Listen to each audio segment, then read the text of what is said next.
जय भीम दोस्तों। आज के इस वीडियो में हम एक ऐसे विषय पर बात करने जा रहे हैं जिसने न सिर्फ मनोरंजन जगत को बल्कि पूरे देश के सामाजिक और राजनीतिक गलियारों को हिला कर रख दिया है। दोस्तों, हम बात कर रहे हैं शाहरुख खान के उस बयान की जिसको सुनकर मनुवादी विचारधारा रखने वाले लोगों के होश उड़ गए, क्योंकि असल में शाहरुख खान ने वह सब कह दिया जो कई लोग आज तक वह कहने की हिम्मत नहीं जुटा पाए। तो दोस्तों, अगर आप चैनल पर नए हैं तो चैनल को अभी के अभी सब्सक्राइब कर लें और वीडियो को लाइक भी कर दें। तो चलिए वीडियो को शुरू करते हैं।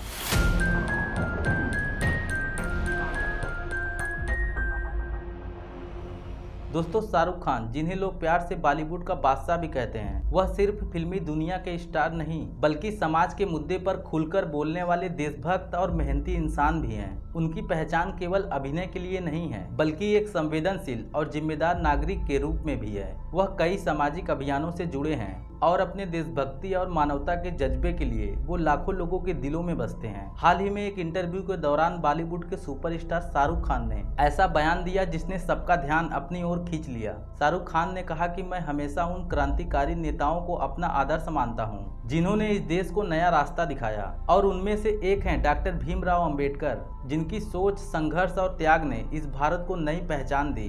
शाहरुख खान आगे कहते हैं कि बाबा साहब अंबेडकर सिर्फ एक नेता नहीं थे बल्कि वह एक आंदोलन थे जिन्होंने हमें सोचने का तरीका सिखाया। उन्होंने हमें बताया कि इंसान की पहचान उसकी जाति, धर्म या जन्म से नहीं होती बल्कि उसके कर्म और चरित्र से होती है। आज अगर मैं स्वतंत्रता से बोल पा रहा हूँ, अगर मैं अपनी मेहनत से आगे बढ़ सका हूँ, तो यह उस संविधान की देन है जो बाबा साहब ने बनाया था। उन्होंने भावुक होकर कहा कि जब भी मैंने अपने किरदारों में इस समाज को कुछ कहने की कोशिश की है तो मेरे मन में हमेशा बाबा साहब की सोच रही है, क्योंकि उन्होंने ही हमें सिखाया कि समाज तभी आगे बढ़ता है जब हर व्यक्ति को बराबरी का हक मिले। बाबा साहब ने हमें अधिकारों के साथ जिम्मेदारी का भी महत्व समझाया। मैं सच कहूं तो मेरे अंदर का देशभक्त और जिम्मेदार नागरिक बाबा साहब की शिक्षाओं से ही जागा। शाहरुख खान ने आगे कहा कि मैं आज के युवाओं को यही संदेश देना चाहता हूं कि अगर वह सच में भारत को मजबूत बनाना चाहते हैं तो उन्हें बाबा साहब के विचारों को समझना होगा। आगे वह अपनी बात कहते हुए पूछते हैं कि क्या आपको यह नहीं लगता कि आज के हर स्टार, हर नागरिक में बाबा साहब जैसी सोच आ जाए तो भारत सच में वैसा देश बन जाए जिसका सपना अंबेडकर ने देखा था। आगे वह अंबेडकर के इतिहास की बात करते हुए कहते हैं कि जब भी इतिहास में महान आत्माओं की चर्चा होती है तो कुछ नाम ऐसे होते हैं जो सिर्फ किताबों तक सीमित नहीं रहते, वह सदियों तक हम सभी के दिलों में बसे रहते हैं। और ऐसा ही नाम है डॉक्टर भीमराव अंबेडकर का, जिन्हें पूरी दुनिया बाबा साहब के नाम से जानती है। वह सिर्फ भारत के संविधान निर्माता नहीं थे बल्कि वह भारत की आत्मा को नया स्वरूप देने वाले महामानव थे। उन्होंने हमेशा एक ऐसे भारत का सपना देखा जहां कोई ऊंच न हो, जहां कोई नीच न हो, जहां कोई भेदभाव न हो। आगे शाहरुख खान बाबा साहब के बचपन को याद करते हुए कहते हैं कि उनका जन्म ऐसे समय में हुआ जब समाज अंधविश्वास, जातिवाद और भेदभाव की बेड़ियों में जकड़ा हुआ था, लेकिन कभी भी उन्होंने परिस्थितियों के आगे घुटने नहीं टेके। अंबेडकर के बचपन को याद करते हुए शाहरुख खान आगे कहते हैं कि एक ऐसा बच्चा जिसे स्कूल में अलग बैठाया गया, जिसे पीने के लिए पानी नहीं दिया गया, वही बच्चा आगे चलकर उस संविधान को लिखता है जो भारत के हर नागरिक को सम्मान का अधिकार देता है। अंबेडकर के बचपन से मुझे हमेशा प्रेरणा मिली और मैं उन्हीं को अपना आदर्श मानकर इस मुकाम पर पहुंचा हूं।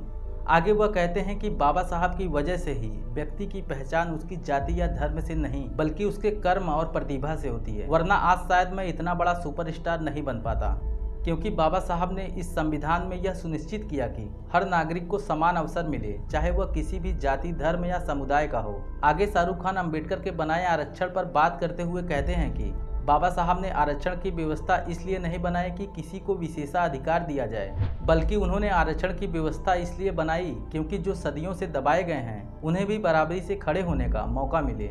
अपने इस इंटरव्यू में शाहरुख खान ने बाबा साहब के उस विचार पर भी बात की जिसमें उन्होंने एक ऐसा समाज गढ़ने की नींव रखी जो हर व्यक्ति को समानता का एहसास कराए। उन्होंने समाज को सिखाया कि अगर किसी राष्ट्र को सशक्त बनाना है तो पहले उसके लोगों को सशक्त बनना होगा। शाहरुख खान अंबेडकर के चेतावनी को याद करते हुए कहते हैं कि बाबा साहब ने कहा था कि अगर समाज को आगे बढ़ना है तो पहले उसके कमजोर वर्ग को मजबूत करना होगा, क्योंकि उनका सपना सिर्फ कानून पर आधारित राष्ट्र नहीं था बल्कि एक जागरूक, शिक्षित और नैतिक भारत का था। शाहरुख खान ने आगे कहा कि अंबेडकर की यह बात मुझे आज भी याद है, कि हमारा भारत तभी आगे बढ़ेगा जब हम शिक्षित होंगे, संगठित होंगे और संघर्ष करेंगे। अगर आज एक किसान अपने हक की बात करता है, अगर एक महिला अपने हक की मांग करती है, तो यह सब बाबा साहब के दूरदृष्टि का ही परिणाम है। शाहरुख खान अपने इस इंटरव्यू के अंत में कहते हैं कि बाबा साहब का सपना था कि भारत सिर्फ एक देश नहीं बल्कि एक परिवार बने, जहां हर व्यक्ति एक दूसरे के दुख दर्द में एक साथ खड़ा हो।